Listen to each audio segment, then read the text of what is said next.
கருவேப்பிலை நம்ம வாங்குற அன்னைக்கு இந்த மாதிரி நல்லா ஃப்ரெஷ்ஷாக இருக்கும். ஆனால் எல்லாத்தையும் ஆஞ்சு ஒரு டப்பாவில் போட்டு வச்சுருந்தோன்னா அதில் இருக்க ஈரப்பதத்துக்கு ஒன்றோட ஒன்று சேர்ந்து கருப்பாயிடும். அதே சமயம் நம்ம கடுகு தாளிக்கிறப்போ கருவேப்பிலையை கழுவிட்டு போட்டோம்னா ஈரம் இருக்கிறனால பட்டு பட்டுன்னு தெரிக்கும் இல்லையா?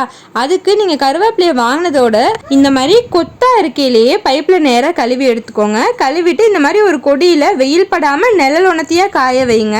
ஒரு அரை மணி நேரம் அப்படியே விட்டுட்டிங்கன்னா போதும், அதில் இருக்க தண்ணி எல்லாம் காஞ்சிடும். ஆனால் கருவேப்பிலை எல்லாமே ஃப்ரெஷ்ஷாக நம்ம வாங்கினப்போ எப்படி இருந்துச்சோ அதே மாதிரி தான் இருக்கும். ஏன்னா நம்ம நிலவணத்தையாக தான் காய வச்சிருக்கோம் இல்லையா? மறந்தும் வெயிலில் வச்சிடாதீங்க, அப்புறம் எல்லா தலையுமே கருப்பாயிடும். அதுக்கப்புறமா காஞ்சதை எடுத்து நீங்கள் எந்த டப்பாவில் ஸ்டோர் பண்ணி வைக்கிறீங்களோ அதில் இந்த மாதிரி உருவி போட்டு வச்சுக்கோங்க. அப்புறமா நீங்கள் எடுத்து யூஸ் பண்ணுறப்போ நீங்கள் வந்து கழுவவே தேவையில்லை, ஏன்னா நம்ம தான் ஏற்கனவே கழுவிட்டோம் இல்லையா? உங்களுக்கு எண்ணெயில் போடுறப்ப ரொம்ப பட்டு பட்டுன்னு தெரிக்காமல் இருக்கும். அதே சமயம் ட்ரையாக இருக்கனால சீக்கிரம் கெட்டு போகாமல் இருக்கும். இந்த கருவேப்பிலை குச்சியும் ஒன்றொன்னா பிச்சு காஞ்சதுக்கப்புறமா எடுத்து வச்சுட்டிங்கன்னா நீங்கள் இட்லி வெந்துருச்சான்னு குத்தி பார்க்கறதுக்கு, அப்புறமா பல்லு குத்தி கூட யூஸ் பண்ணலாம். ட்ரை பண்ணி பாருங்கள்.